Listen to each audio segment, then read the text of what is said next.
네, 하나님의 말씀은 신약성경 에베소서 6장입니다. 6장 1절에서 4절에 있는 말씀입니다.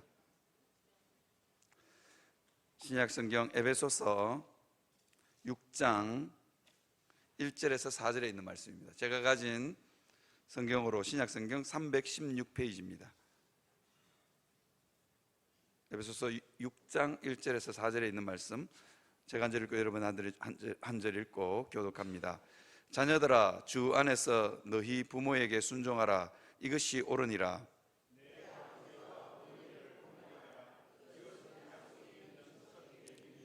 이로써 내가 잘되고 땅에서 장수하리라.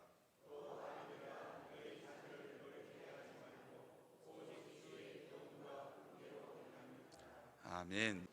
네, 오늘은 저는 설교를 시작하면서 시조 한 수를 여러분들에게 읽어드리고 설교를 시작할까 합니다. 송강 정철 선생님의 훈민가 중에 한 대목입니다. 한번 띄워주시겠습니까? 어버이 살아계실제 섬길 일난 다 하여라. 지나간 후면 애답다 어찌하리. 평생에 고쳐 못한 일 이뿐인가 하노라. 그렇게 되어 있습니다. 여러분 잘 아는 시조이시죠? 저는 이게 이제 내려주시고요. 저는 이제 부모님 두 분이 한 4, 5년 전에 다 돌아가셨습니다. 제가 2000년도에 캐나다에서 귀국했는데 8월 말에 귀국했습니다. 격리를 하고 9월 중순쯤 격리를 하고 나니까, 귀국은 8월 말에 했는데 그 격리를 하고 나니까 고향집에 가니까 9월 중순이더라고요. 아버님은 치매로 요양병원에, 어머니는 허리 골절로 재활차 요양병원에 뭐 그렇게 계셨습니다. 이제 그해 11월에 아버님이 아버님이 돌아가셨고, 그 바로 한 달 뒤에 12월에 어머니가 이렇게 돌아가셨습니다. 부모님 두 분이 다 돌아가시고 나니까 진짜 그리움이 뭔지를 알 것 같습니다. 이게 이제 그 전까지는 그리움이라는 단어는요, 그냥 제 사치스러운 낭만적인 감정을 채워주는 단어였을 뿐입니다. 그런데 부모님이 나를 정말로 사랑해 주시는 그 부모님, 나와 수많은 세월들을, 수많은 기억의 조각들을 같이 맞춰 오신 그 부모님이 그냥 제 인생 가운데서 쑥 빠지신 거예요. 그래서 볼 수도 없고 만나고 싶어도 만날 수 없는 그 부모님이 돌아가시고 나니까 그리움이 뭔지를 알 것 같습니다. 저도 부모님에 대한 서운한 감정, 원망 뭐 이런 거 없겠습니까? 저도 뭐 그런 감정들은 다 있습니다. 육신의 부모가 완벽하지 않으니까요. 그래서 저도 그런 감정들이 다 있음에도 불구하고 이제는 그냥 부모님은 그리움으로 남았습니다. 좀 더 잘해질 걸 하는 그런 후회도 있고요. 그 다음에요, 세월이 세월이 흐르면 흐를수록 그 그리움은 더 아름다워지는 것 같습니다. 이것이 하나님이 저에게 주신 축복인 것 같습니다. 저는 캐나다에서 귀국하고 나서 9월 말부터 시작해서 11월 중순까지 약 한 3달 정도, 2달이네요. 딱 2달 정도 백수로 지냈습니다. 백수였는데요, 처갓집에 더부살이하는 백수였습니다. 그런데 우리 어머니가 요양병원에 이렇게 계셨는데 코로나 기간 중이었기 때문에 너무 답답하신 거예요. 너무 답답하셔서 정말 제발 집에 좀 데려다 달라고. 이제 아들이 캐나다에 왔으니까 한국에 있는 자녀들에게는 말해도 씨가 안 먹히고, 캐나다에 온 아들은 부모님을 한국에 고국에다가 남겨두고 멀리 가서 공부하고 났으니까 미안해서 본인을 이렇게, 당신을 이제 요양병원에서 빼내줄 거라고 생각하신 것 같아요. 그런데 이게 방법이 없는 거예요. 방법이. 어머니 혼자 시골집에 가서는 이게 감당이 안 되시니까요. 그래서 제가 생각한 게 뭐냐면 한의원에 침 맞으러 하루에 한 번씩 모시고 다녔습니다. 이게 이제 그 요양병원이 한의원이 운영하는 병원이었거든요. 그러니까 외출을 시켜주는 거예요. 이건 비밀인데 외출을 시켜주는 거예요. 그래서 저는 어머니랑 하루에 한 5시간씩 어머니랑 시간을 보내었습니다. 어머니 재활 운동 시켜드릴 겸 침도 맞히고, 그러면서 어머니가 어디 가고 싶다는 곳, 어머니 우리 논이 있는 들판길을 가고 싶다 그러면 차를 몰아서 우리 어머니를 그 들판길로 모셔다 드리고, 어머니가 어릴 적에 놀던 냇가에도 한번 가보고, 어머니가 늘 참기름 짜던 방앗간 주인 어르신이 보고 싶다 그래서, 주인 아주머니가 보고 싶다 그래서 거기도 모셔다 드리고, 그 참기름집 장하는 방앗간 주인이 빨리 낳고 참기름 짜러 오세요. 그게 어머니랑 마지막 인사였던 것 같습니다. 어쨌든 그런 세월들, 그런 시간들을 보내었습니다. 그리고는 아버님이 11월 초에 돌아가시고, 그리고는 아버님 초상 치르자마자 대구 만민교회 부목사로 부임했습니다. 너무너무 바빴습니다. 교회도 적응해야 되고 사택도 꾸려야 되고 사택도 이렇게 꾸며야 되고.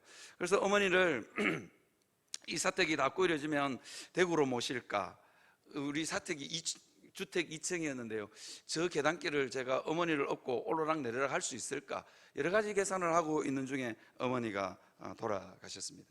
그래서 어쨌거나 이제 마지막 효도를 할 수 있는, 저는 목회한다고 바빠서 어머니랑 시간을 많이 못 보내기도 했고, 어머니를 남겨두고 외국어로 2년간, 한 3년 정도 떠났기 때문에 더더욱 어머니와 애틋한 시간을 보낸 적이 별로 없습니다. 그런데 저에게 백수로 있는 이 2달은 하나님께서 저에게 주신 축복인 것 같습니다. 우리 작은아버님과 친척들이 니는 마지막 효도했다고 저보고 그러시더라고요. 이게 목사라서 효도할 기회가 없었는데 하나님께서 저에게 마지막 효도를 할 수 있는 시간을 저에게 주신 것 같습니다. 어쨌거나 부모님이 돌아가시고 난 이후에 그리움으로 남더라고요. 그러니까 제가 성경에는 없는 이야기지만 부모님 살아계실 때 잘 하시기를 바랍니다. 저도 우리 장모님이 장모님만 살아계시거든요. 우리 장모님이 5월달만 되면 항상 호출해요. 월요일날 좀 쉬고 싶은데 사위도 목회하고 아들도 목회하는데 우리 장모님이 5월달에 한 주 월요일은 언제나 호출합니다. 저 거절하지 않고 갑니다. 몸이 부서져도, 몸이 아파도 갑니다. 왜? 해드릴 수 있는 날이 얼마 없더라고요.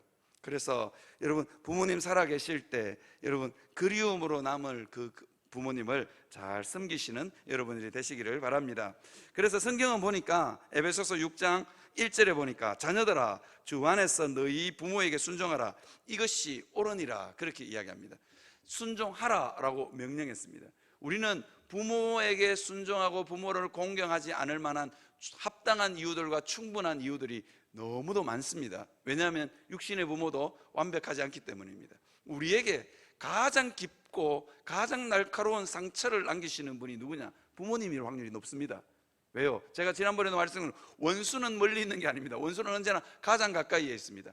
나를 가장 사랑하시는 분이긴 하지만 나에게 가장 깊은 상처와 나에게 어두운 그림자를 나에게 선물할 수도 있는 분이 누구냐? 부모님이라는 겁니다. 그런데 성경은 그것 다 알지만 뭐라고 이야기하느냐? 주 안에서 예수 그리스도 안에 있는 사람은 마땅히 너희 부모를 공경하고 순종하라고 명령하고 있습니다. 왜 이런 명령을 하고 있을까요? 왜 그리스도인들은 부모를 공경해야 할까요? 제가 여러분들에게 그 2가지 정도의 이유를 여러분들과 함께 나누려고 합니다. 첫 번째는 우리는 부모를 통해서 하나님의 사랑을 알아가기 때문입니다. 사람은 추억을 먹고 사는 존재지요. 그래서 시간이 지나면 무조건적인 사랑, 아무 조건도 이유도 없이 우리를 세상에서 사랑하는 존재가 있는데 그게 누구냐? 부모입니다. 이 땅에 태어나서 아기로 태어났는데 아무 짓도 안 했는데도 그 존재만으로 우리를 기뻐해 주신 분. 저도 그랬던 것 같아요. 아기가 아무 짓도 안 하고 아무 짓도 안 하는데도 그냥 가만히 누워서 우유만 먹고 자기만 자는데도 그 아이를 보는 것 자체로 기뻤습니다. 하나님은요, 우리에게 하나님 당신의 사랑을 가르치기를 원하는데 어떻게? 부모님의 사랑을 모형으로 삼았어. 우리는 부모님의 사랑을 통해서, 부모님의 조건 없는 그 사랑을 통해서 하나님 사랑을 배워갑니다. 그래서 부모를 공경하고 순종하라고 이야기합니다. 왜? 그 부모님을 통해서 하나님의 사랑을 알아가기 때문입니다. 우리는 부모님을 통해서 정말로 어릴 적부터 아름다운 추억을 쌓아갑니다. 특히 부모님이 해주시는 음식, 여러분, 제가 이게 부산에 와서 여러분 나물을 무치는데 제피가루를 넣고 무치더라고요. 제가 아주 어렸을 때 우리 어머니가 그렇게 해주셨거든요. 제가 그걸 잊고 있었어요. 서울에 가도 그런 거 없었고 대구에는 더더욱 그런 거 없었습니다. 그런데 이 부산에 담임 목사로 부임하고 식사를 딱 하는데, 식당에 가서 식사를 딱 하는데 나물 한 젓가락을 딱 먹었는데 이게 어머니가 해주시는 그 맛인 거예요. 기억이 싹 피우고 얼마나 마음이 따뜻했는지 모릅니다. 그래서 부모는 살아 있을 때도 그리고 죽었어도 자녀에게 굉장한 정서적인 자산입니다. 살아 있을 때도 마찬가지고 돌아가셨어도 언제나 우리의 마음을 따뜻하게 하는 정서적 자산입니다. 그런 점에서 우리는 부모를 사랑하고 용납해야 됩니다. 자, 그래서 세상의 모든 사람들이 다 나를 싫어해도 나를 마지막까지 사랑해 주시는 분이 있습니다. 그분이 누구냐? 부모님입니다. 그리고 하나님입니다. 그 사랑을, 그 나를 마지막까지 포기하지 않는 그 하나님의 사랑을 우리는 어떻게 배워가고 알아가느냐? 부모님을 통해서입니다. 여러분, 한강다리로 자살하러 가는 사람에게 딱 한 사람이 없었으라고 그럽니다. 누굽니까? 자기를 끝까지 믿어주고 사랑해주는 마지막 한 사람이 없어서 한강다리 위에 올라간대요. 아무도 거기서 내려오라 그러면 대부분 다 이렇게, 아무도 나를 사랑해주지 않는다고, 아무도 나를 인정해주지 않는다고 그렇게 이야기하고 그냥 뛰어내린다 그럽니다. 그렇게 말하는 사람은 대부분 다 산답니다. 신고를 하기 때문이죠. 부모님은 하나님과 우리를 연결시켜주는 기억의 다리입니다. 그래서 우리는 부모를 존경하고 부모에게 순복하고 존경해야 되는 것입니다. 때로는 부모님이 약점과 부족이 있어서 몸서리치는 삶의 경험이 있을지라도 이거 한 가지는 확실합니다. 이 세상 마지막 한 사람, 나를 끝까지 사랑해 줄 마지막 한 사람은 부모이고, 죽는 그 순간까지 나를 축복해 줄 존재도 누구냐? 부모님입니다. 그래서 하나님은 하나님의 사랑의 모형으로 부모님을 우리에게 허락하셨습니다. 그래서 우리는 부모를 공경하고 순복해야 하는 겁니다. 여러분, 혹시 가수 중에 장사익이라는 분을 아시는지 모르겠어요. 이 가수를 알면 꽤 연세 드신 분인 것 같습니다. 장사익이라는 그 가수가 꽃구경이라는 노래를 불렀습니다. 그 꽃구경의 배경이 뭐냐면, 어느 봄날 어머니를 들쳐업고 꽃구경을 갑니다. 어머니가 아들 등에 업혀서 너무너무 좋아하지만, 그런데 어느 순간 깊은 숲속으로 가는 순간 어머니의 말문이 닫힙니다. 아이고 머니나 다칩니다. 이유가 뭔지 아십니까? 아들이 도저히 세상 살기가 힘들어서 먹고 살기도 힘들고 자기 자식도 굶겨 죽이게 되었으니까 어떻게 하냐면 어머니를 고래장 시키기 위해서. 여러분, 고려장 아시죠? 고려장 아시죠? 부모님을 산에 갖다 버리는 겁니다. 그게 고려장입니다. 꽃구경, 봄구경을 가는 어머니가 천진난만하게 너무너무 좋아하다가 깊은 숲속으로 들어가자 어머니가 말문을 닫아버립니다. 에그머니나. 그리고는 어떻게 하냐면 솔잎을 따서 길에 뿌리는 거예요. 말없이 솔잎을 따서 뿌리는 겁니다. 아들이 묻습니다. 어머니, 그거 왜 그러신데요? 하고 묻습니다. 그러니까 이렇게 어머니의 대답이 이렇습니다. 아들아 내 아들아, 내 혼자 내려갈 길 걱정이구나. 길을 잃고 헤맬까 걱정이구나. 이게 이제 부모의 마음 아니겠습니까? 그래서 우리는 이 부모를 통해서 하나님의 사랑을 알아갑니다. 그래서 우리는 마땅히 부모를 존경하고 그 부모 가까이 있어야 됩니다. 부모를 공경하고 순복하지 않으면 하나님의 사랑을 깨달아갈 수 있는 통로 하나를 잃어버리게 되기 때문입니다. 사랑하는 성도 여러분, 오늘 우리가 읽은 이 5계명, 이거 에베소서에 있지만 이것은 5계명입니다. 10계명에 하나님께서 5계명을 주실 때 이 5계명은 자녀 세대들에게 준 게 아닙니다. 그러니까 중고등부 아이들, 초등부 아이들에게 준 거 아닙니다. 걔들은 가만히 놔둬도 부모를 공경할 수밖에 없습니다. 왜요? 용돈이 부모님에게 있는데요. 우리 아들요, 말 안 듣다가 너 핸드폰 그러면 예 아버지 이럽니다. 그리고 뭐라는 줄 아세요? 지 용돈 필요하면 아예 와서 아버지 말 잘 듣겠습니다. 아버지 사랑합니다. 사랑은 용돈을 사랑하는 거죠. 어쨌거나 어린 자녀들은 부모의 말을 들을 수밖에 없습니다. 부모가 곧 생명줄이기 때문입니다. 그런데 이 5계명은 누구에게 주냐? 30대에서 50대 장년층에다가 준 겁니다. 장년층에다가 내 자녀도 있고 부모님도 노부모님도 모시는 그 세대에게 10계명의 5계명이 선포되었습니다. 이제 부모님 세대가 나이가 들어서 노동력을 잃었습니다. 그래서 양식만 축내는 존재로, 그래서 자식의 보살핌과 봉양을 받아야만 살아갈 수 있는 존재로 부모님이 전락한 그 세대에게 5계명이 선포되었다는 것입니다. 한마디로 말하면 부모님이 내 인생의 성가신 존재가 되었다는 겁니다. 그래서 부모님을 모시는 게 때로는 짐이 될 수도 있습니다. 자녀 세대들에게 짐이 될 수도 있습니다. 성가신 존재고 짐이 되는 존재, 그럴 수도 있습니다. 그럼에도 불구하고 성경은 뭐라고 이야기하느냐, 그 부모님이 낳아주고 길러준 그 은혜에 배은망덕하지 마라라고 이야기합니다. 그 사랑의 문이, 거기서 사랑의 문이 닫히면 하나님과의 관계도 닫히기 때문입니다. 그래서 뭐라고 이야기하느냐, 그 부모를 공경하고 순복해라 라고 이야기합니다. 그래서 우리가 부모와의 관계가 틀어지고 부모를 공경하거나 순종하지 않는 것은 우리의 정서적 자산의 큰 부분을 잊어버리는 겁니다. 그래서 십계명은 우리에게 내 부모를 공경하라 그렇게 이야기하고 있습니다. 여기는 일부 때는 청소년들이 좀 있었고 청년들이 좀 있었는데, 젊은 세대들, 아직 결혼하지 않는 젊은 세대들에게 권면드리고 싶습니다. 여러분, 부모와의 좋은 추억을 만드시기를 바랍니다. 대부분 다 이렇게 이야기하면 좋은 추억을 만들어주는 것은 부모 책임이라고 생각합니다. 그렇지 않습니다. 자녀에게도 부모와 좋은 추억을 만드는 것, 부모에게 사랑받는 추억을 마음에 쌓아가는 건 자녀의 몫입니다.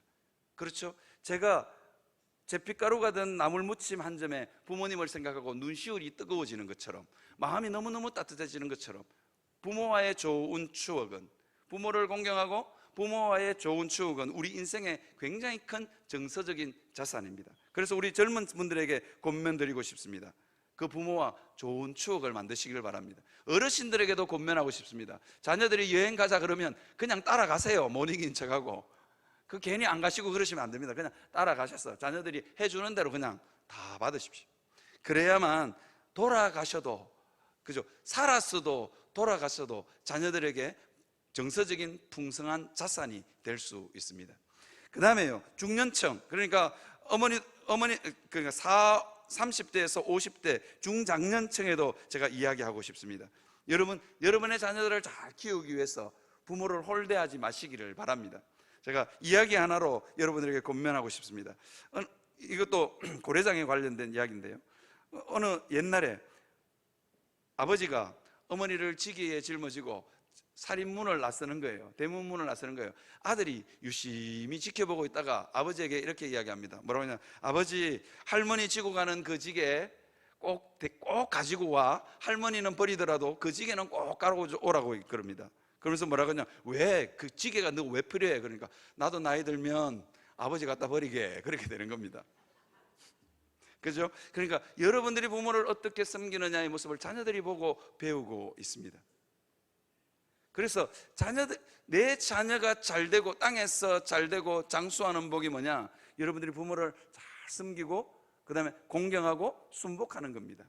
때로는 부모님의 그 말이 참 얼토당토, 저도 우리 아버님이 얼토당토 않는 말을 하실 때마다 아버지 그러지 마시라고 막 그랬는데, 그래도 얼토당치 않아도 예 아버지 하는 게 이게 장년층에게 주어진 하나님의 명령입니다. 순복하시기를 바랍니다. 여러분들의 뒷모습을 보고 자녀들이 배운다는 것입니다. 노년층, 여러분, 우리 교회가 많은 노년층 여러분들에게 권면하고 싶습니다. 나이가 들면 들수록 애가 된다는 말이 있습니다. 제 말이 아닙니다. 제가 하는 말이 아니고 나이가 들수록 애가 돼 간다는 말이 있습니다. 그래서 늙어도 귀여울 수 있는 것 같습니다. 그걸 통해서 왜 하나님이 인생을 그렇게 만드셨느냐, 인생을 그렇게 설교하셨느냐, 자녀 세대들에게 추억을 남겨주기 위해서입니다. 저는요, 우리 부모님과 한 달 정도 우리 어머니가 허리를 다치셔서 허리 재활 훈련을 하면서 우리 어머님하고 지내면서 우리 어머니가 얼마나 엄살을 많이 부르시는지, 얼마나 귀여웠는지 모릅니다. 돌아가시기 직전에 아들에게 진짜 마음껏 앙탈도 부리고, 이놈의 쏘나 너 엄마 죽인다. 그러면 아들이 그렇게 힘들게 운동을 시키면 안 따라 나오면 되잖아요. 그런데 얼마나 제가 요양병원에 갈 때마다 어머니 한의원에 침 맞으러 갑시다 그러면 우리 어머니가 얼마나 좋아하시는지 얼굴이 환해지셔가지고 운동만 시키면 이놈의 손이 저것만 죽인다 그러면서 하면서도 너무너무 좋아하셨습니다. 그때 저는 어머니의 정말 천진난만한 모습을 보았습니다. 그게 제 마음속에 얼마나 깊은 추억으로, 어머니에 대한 아름다운 추억으로 남아 있습니다. 그래서 우리 어르신들에게 권면하고 싶습니다.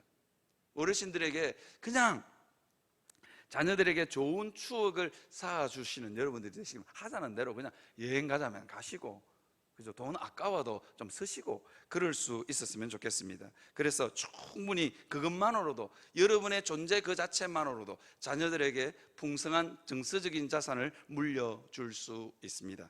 그렇게 살아가시는 여러분들이 되시기를 주님의 이름으로 축원합니다. 제가 이거 설교 마치고 보여드릴까 여러 가지 고민했는데 이때가 딱 맞는 것 같아요. 우리 교회가 우리 어르신들이 계시다는 것만으로 우리가 존경하고 너무너무 감사합니다의 뜻으로 우리가 경주에 지난 9일날 효도관광을 다녀왔거든요. 그냥 효도관광을 다녔는데 영상을 한번 틀어주시면 좋을 것 같아요. 준비됐으면 그냥 틀어주시면 좋을 것 같습니다. 너무너무 감사했습니다. 왜 감사했느냐? 별로 경주는 볼 게 많지만 다리가 아프셨어. 별로 볼 게 많지만 다 보지도 못했는데 조그만한 꽃 한 송이에도 기뻐하시는 우리 권사님 장로님들 보면서 제가 너무 행복했습니다. 그 다음에 그 삼릉솔밭에 갔는데 삼릉솔밭에서 뭐 할 것도 없고 뭐 다리가 아프셔서 걸어 다닐 수도 없고, 근데 황남빵 2개에 너무너무 기뻐하시는 모습 너무 감사했습니다. 그 다음에 청소년들한테 보물찾기 하라 했으면 입이 다 이만큼씩 튀어나왔을 건데 보물찾기 하셨는데 너무너무 좋아하셔서 너무 감사했습니다. 한번 들어주시겠습니까?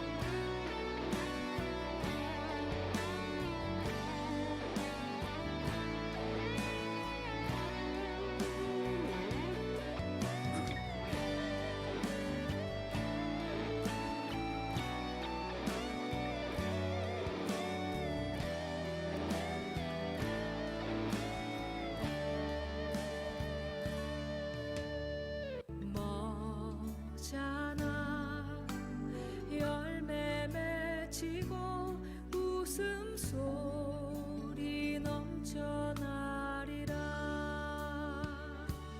꽃들도 구름도 바람도 넓은 바다도 찬양하라 찬양하라 예수를.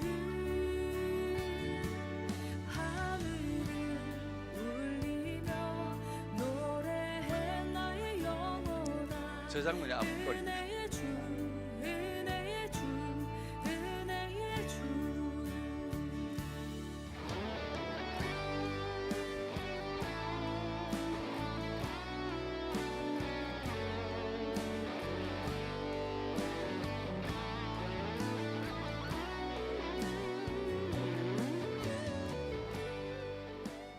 네, 감사합니다.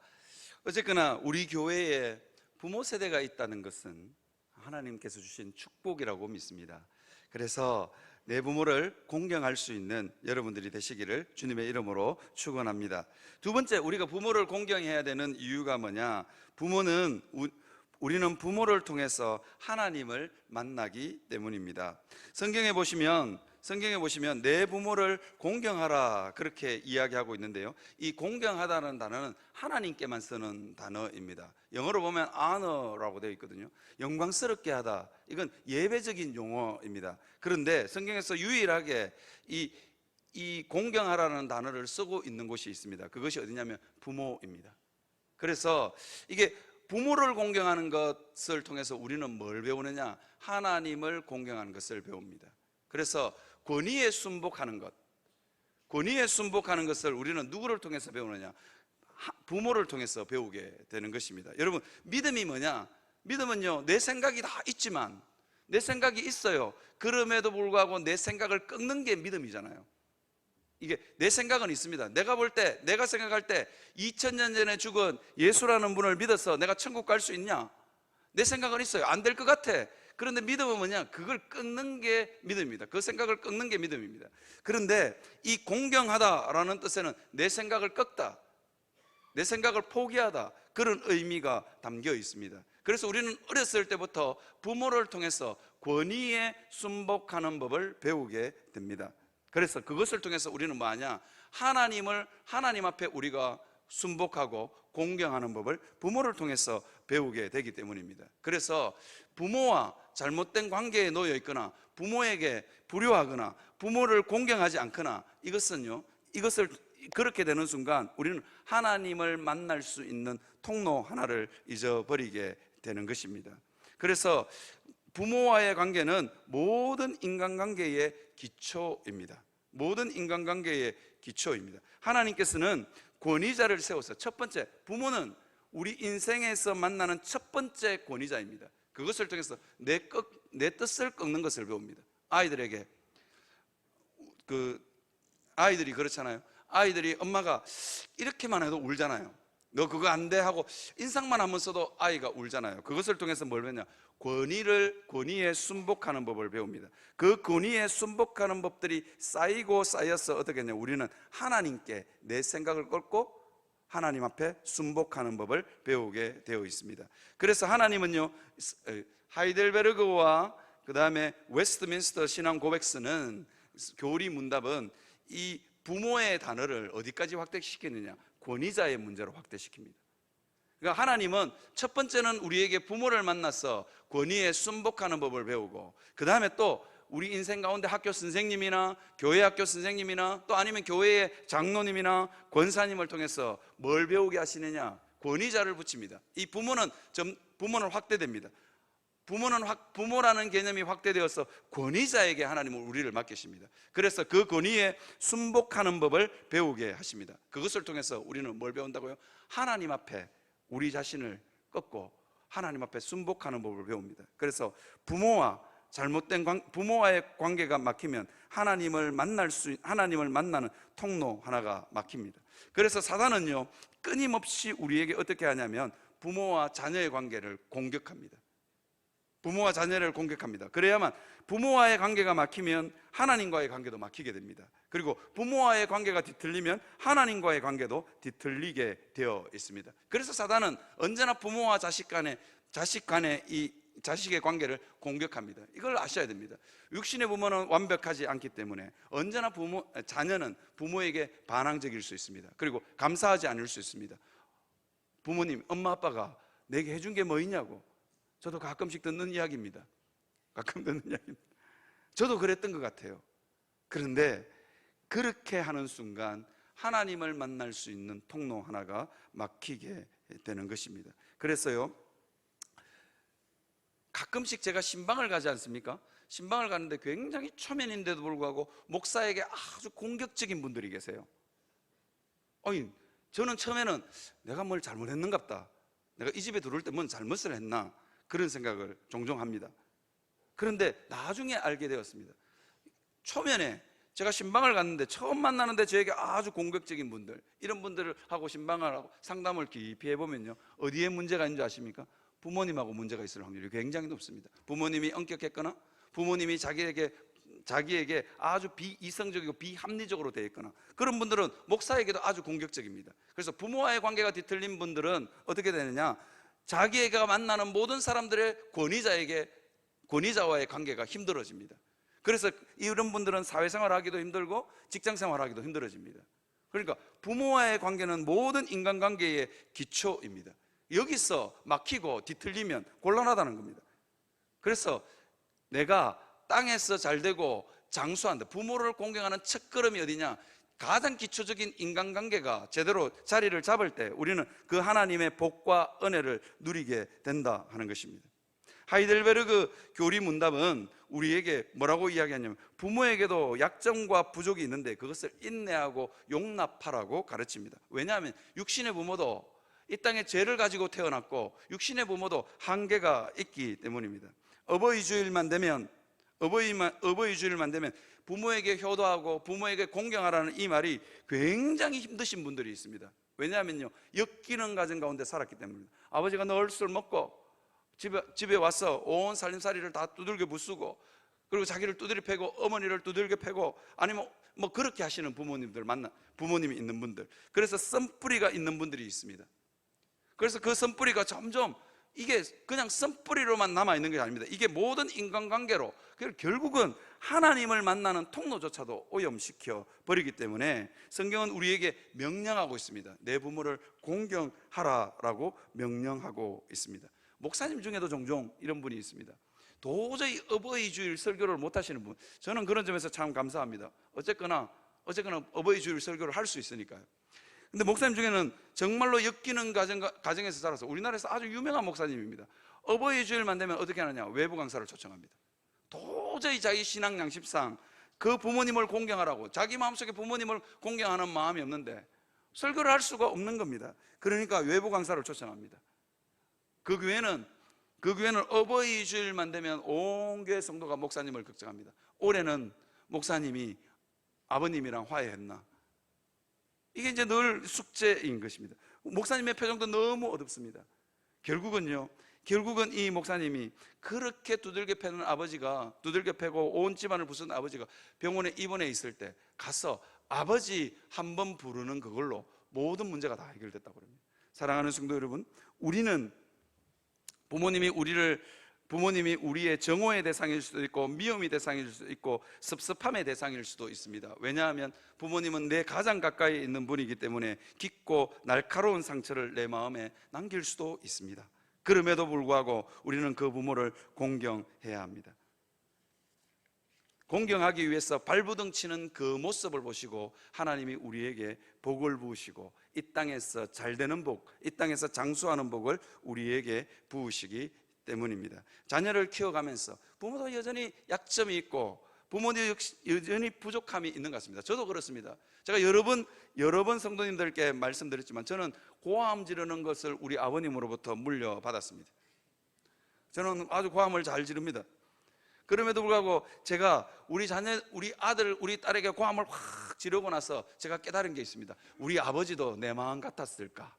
무슨 말이냐면요, 고함을 지르고 자녀들에게 너무 미안한 거예요. 저는 우리 아버님이 고함 지르고 야단칠 때마다 아버님이 나를 사랑하지 않는다라고 착각했습니다. 그런데 제가 나이가 들어서 내 자녀들에게 한번 고함을 질러 보니까 어떤 문제가 있느냐, 고함 지를 때도 내 마음속에 자녀를 사랑하는 마음은 여전히 있더라고요.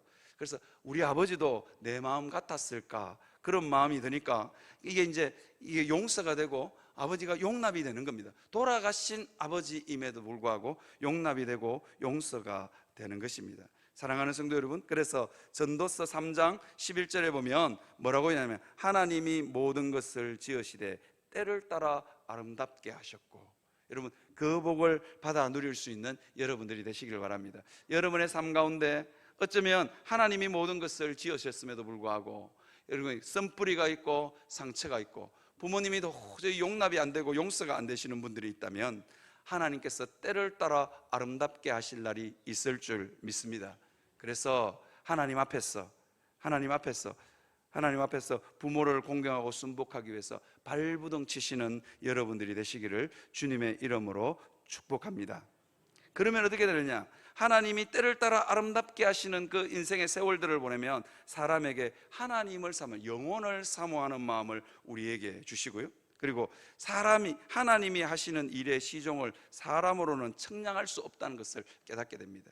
그래서 하나님 앞에 더 깊이 나아가게 됩니다. 저는 오늘 성경에 있는 예를 하나 들어드리고 설교를 마무리할까 합니다. 노아에게는 세 아들이 있었습니다. 셈과 야벳과 함입니다. 노아에게도 굉장한 스트레스, 트라우마가 있었던 것 같아요. 폭풍우가 몰아치는, 홍수가 몰아치는 그 한가운데서 내 가족을 지켜낼 수 있을까? 여러분, 노아가 방주에서 평안했을 거라고 착각하시면 곤란합니다. 노아에게도 죽음의 공포가 두려웠고, 그 죽음의 공포 가운데서 내 자녀를 지킬 수 있을까? 노아는 정말로 긴장하고 또 긴장했던 것 같아요. 그래서 이 홍수가 언제 끝날까? 이 홍수의 물이 언제 빠질까? 노아에게는 언제나 노심초사였던 것 같습니다. 그리고는 노아가 홍수물이 다 빠지고 포도 농사를 지어서 포도 열매를 수확하고 뭐 하느냐? 포도주를 먹고 벌거벗고 자기 장막에서 자고 있었습니다. 아버지 세대에게도 여전히 스트레스가 있고 힘듦이 있고 낭망이 있고 절망이 있는 것입니다. 노아가 그랬습니다. 그런데 이 노아의 벌거벗은 모습을 보고 셈과 야벳은 전혀 달랐습니다. 아버지의 벌거벗은 모습을 보지 않기 위해서 뒷걸음쳐서 아버지의 하체를 가렸습니다. 그런데 이것을 본 함은요, 어떻게 했냐면 아버지의 잘못을 떠벌렸습니다. 육신의 부모는 완벽할 수 없습니다. 그런데 굉장히 공교롭게도 완벽하지 않은 부모가 우리를 가르치기 때문에 우리는 다 부모를 향해서 이게 죄를 지은 본성이 있어서 다 반항적입니다. 함이 그랬던 것 같습니다. 아버지가 나를 그렇게 하지 말라고 가르쳐놓고 아버지는 그렇게 한다는 겁니다. 그래서 함은 나가서 아버지의 수치를 떠벌렸습니다. 아버지의 부끄러움을 떠벌렸습니다. 그래서 함이 저주를 받습니다. 성경은 정확하게 누가 저주를 받느냐? 가나안, 함의 아들 가나안이 저주를 받게 됩니다. 사랑하는 성도 여러분, 우리가 부모의 부족과 부모의 약점을 인내하고 용납하는 것을 통해서 우리는 자녀 세대들에게도 복을 흘려보냅니다. 노아의 세 아들 중에 함처럼 부모의 수치를 드러내는 것으로 불효하시는 여러분들이 되시지 말기를 바랍니다. 그 불효가 여러분 자녀 세대들에게도 이어진다는 것을 명심하시기를 바랍니다. 또한 제가 여러분들에게 공고드리고 싶습니다. 하나님은 여러분들에게 여러분의 삶 가운데 끊임없는 권위자를 붙여서 뭐하냐? 하나님을 공경하는 법을 훈련시킵니다. 하나님께서 여러분들에게 맡겨주신 권위자에 기꺼이 순복할 수 있는 여러분들이 되시기를 주님의 이름으로 축원합니다.